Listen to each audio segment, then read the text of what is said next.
você tem ele com as CBDCs, como o Felipe está falando, né? Ah, eu não tenho mais a CBDC porque o Estado não vai fazer. Mas as stablecoins, elas têm, sei lá, 90% do que a CBDC. As próprias stablecoins. Hoje é o produto do mercado cripto. Quando você fala em transferência, cara, 70%, 80% das transferências do mercado cripto são em stablecoin.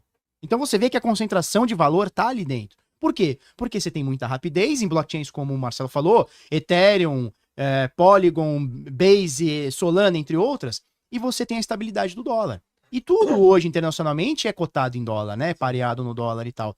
Tanto é que a stablecoin é o principal produto do mercado cripto hoje, assim, ó, disparado, que os próprios governos estão querendo adotar stablecoin como se fosse uma espécie, com aspas, de CBDC. Você vê que o Donald Trump, quando ele toma posse em janeiro, né? Foi janeiro agora de 2025. Ele, duas semanas depois, ele fez um decreto, um mês depois, ele fez um decreto do mercado cripto, né? E ele fala nesse decreto que está proibido as CBDCs nos Estados Unidos. Seja no âmbito federal, seja no âmbito dos estados.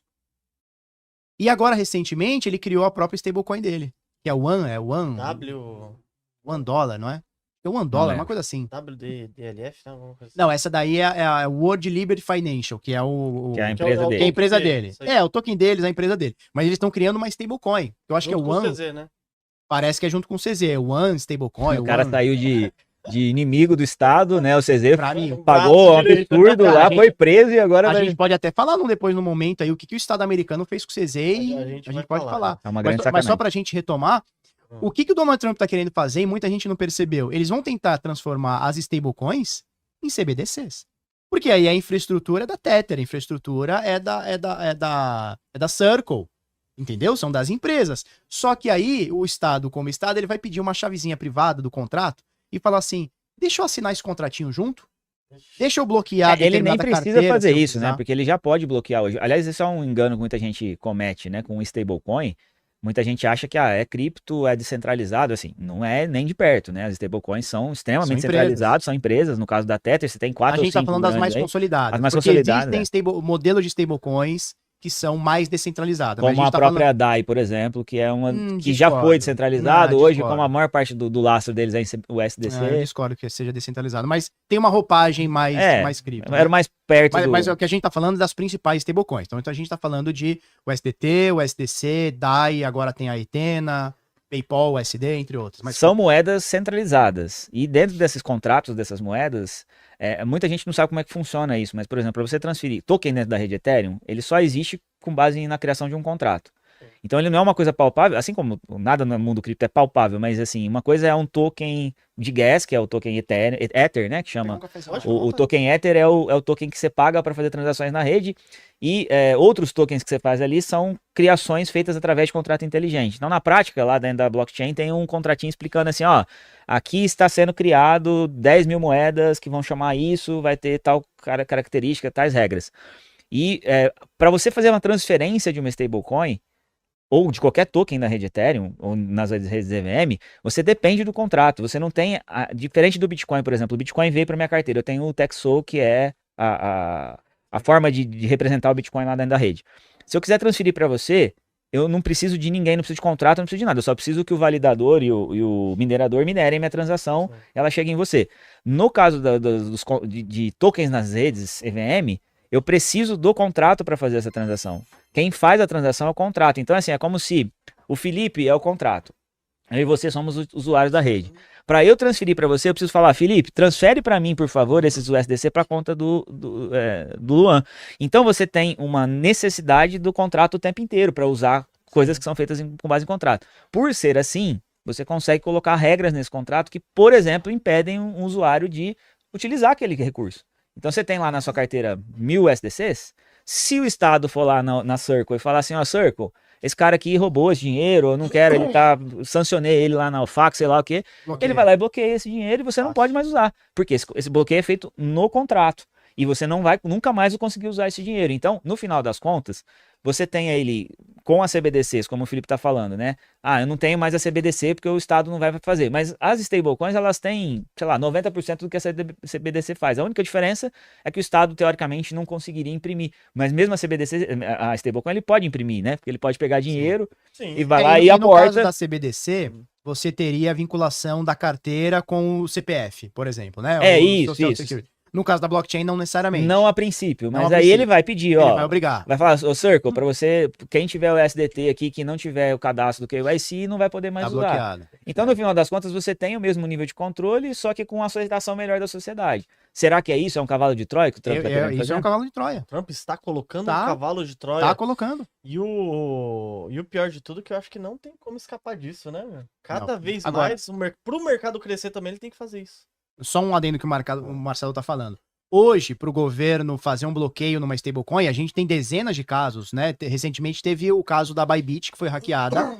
Uma parte desse saldo foi rastreada, eles passaram por USDT e passaram por USDC também, se eu não me engano. Tanto a USDT como a USDC fizeram esse bloqueio. Ele consegue fazer esse bloqueio. Só que esse bloqueio, ele tem que partir de um órgão estatal. Então, por exemplo, a polícia do Brasil, ou o judiciário do Brasil, ou de algum país, tem que falar assim, olha, o Circle, emitir um documento e falar, olha, Circle, por exemplo, o Luan é o cara que opera lá, né, a Blacklist. Luan, ó, é um mandado judicial aqui do Brasil, a gente precisa que essa carteira XYZ seja bloqueado todo e qualquer saldo que esse cara tenha em USDT.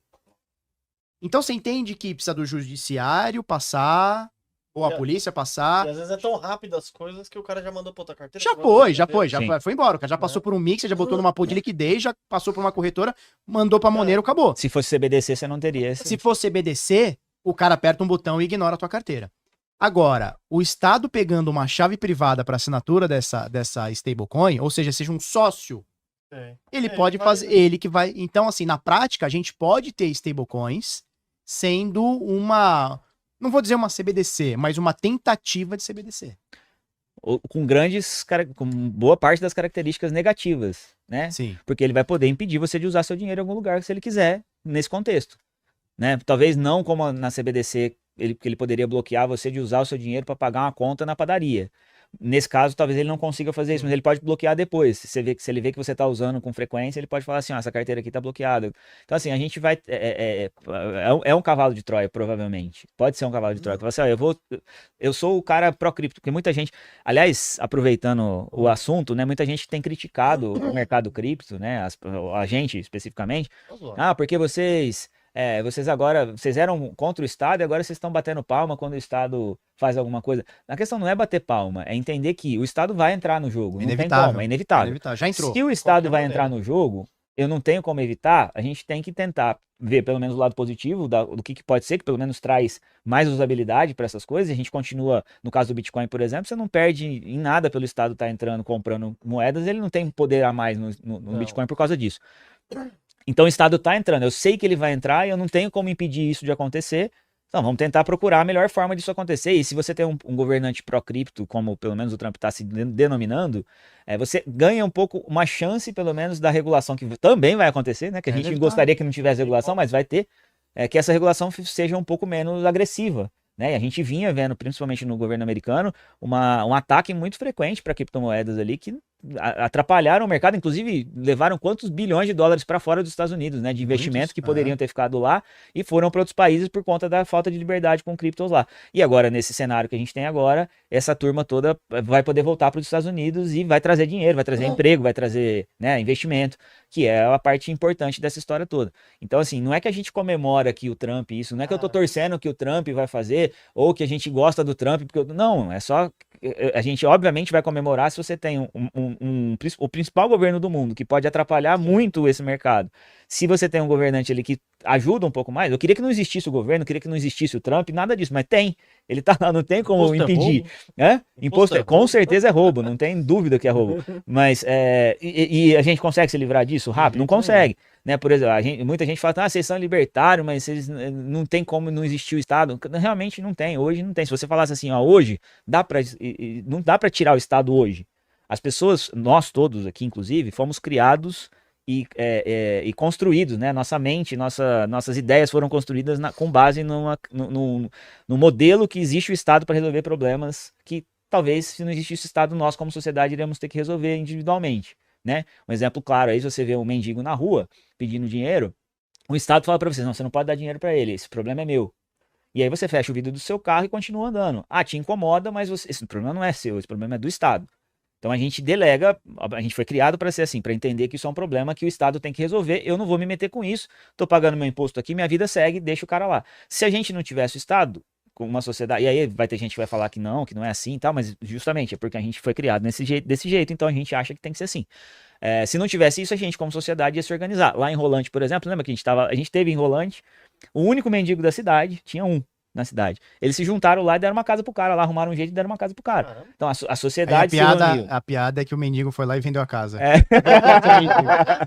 Mas, E voltou, Não, mas é mentira, isso é piada. É piada. Mas teve lá o caso também da ponte que eles construíram lá no sul também, que o Estado não fazia, eles foram lá, se reuniram e fizeram. Então, assim, quando a gente, como sociedade, se a gente quiser, como aconteceu nas tragédias lá também no sul, a sociedade se reúne e vai tentar resolver o problema. Quando a gente fala de libertarianismo, né, desse modelo de governo